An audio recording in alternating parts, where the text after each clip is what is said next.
Michel Simès, donc là vous aviez choisi vraiment un thème d'actualité, bien-être et travail. Donc la salle comble, ça ne vous a pas étonné? Bah, ça ne m'étonne plus. On a été très étonnés quand on a commencé ce Tour de France il y a 3 ans d'être obligé de refuser des centaines de personnes parce qu'on avait commencé avec des salles de 400 places. On s'est dit si les gens font le plein ce sera bien. Il y en avait 400 dehors. Donc, et c'est comme ça depuis 3 ans. Maintenant, avant c'était sans réservation, maintenant c'est sur réservation et c'est plein.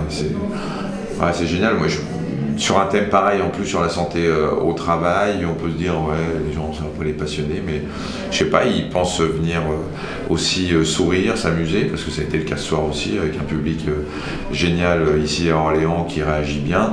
Voilà, donc on apprend tout en s'amusant, donc finalement ça commence à se savoir, en plus le succès de ces soirées, mais c'est...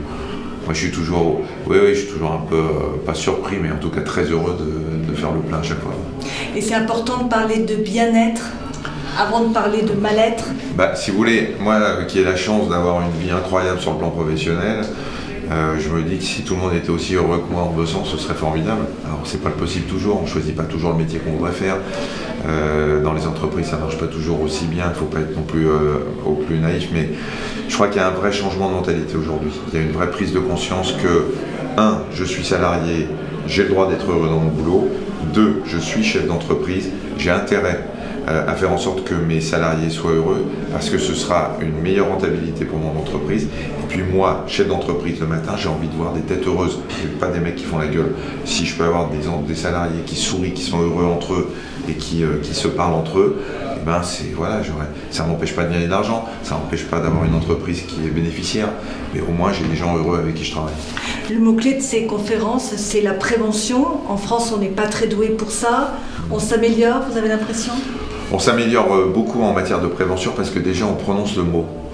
Et le mot prévention, c'était un truc, je ne sais pas s'il y a vous devez l'écrire à 2 S-I-O-N ou je ne sais pas quoi. Il y a des gens, la prévention, c'était quelque chose que ça n'existait pas. D'ailleurs, quelqu'un dans la salle a très justement dit pourquoi on appelle ça l'assurance maladie et pas l'assurance bien-être.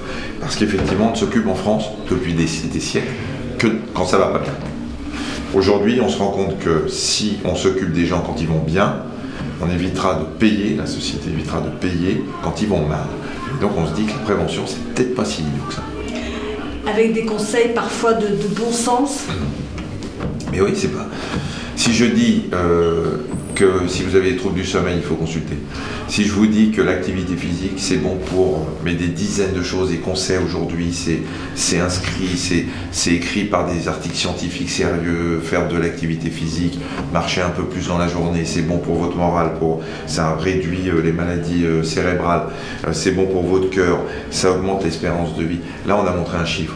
Si vous restez assis plus de 6 heures par jour, et ça va vite, 6 heures, entre le boulot, le dîner, le déjeuner, machin. Si vous restez assis plus de 6 heures par jour, vous avez 20% de risque de mortalité supplémentaire par rapport à quelqu'un qui reste moins de 3 heures.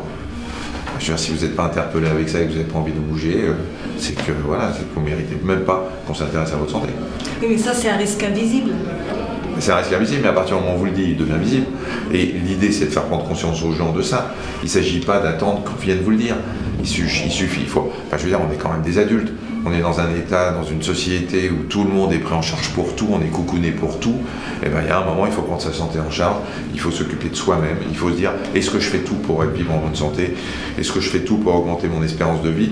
Et est-ce que je fais tout pour augmenter les années qu'on va me faire gagner en étant en bonne santé pour voir mes gosses grandir? Voilà, après, il y a un moment, il faut se prendre en charge.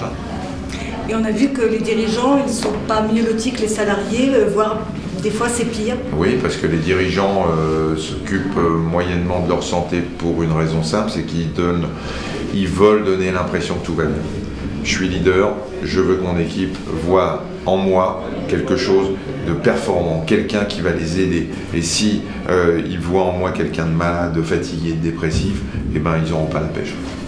Un autre point important, très actuel, le besoin de déconnecter. Aujourd'hui, on est connecté en permanence et là aussi, ça crée des troubles. Mais bien évidemment, il faut se déconnecter. Ça, c'est une grosse maladie de la vie moderne. C'est-à-dire que, mais vous comme moi, comme tout le monde, on est avec nos téléphones en permanence.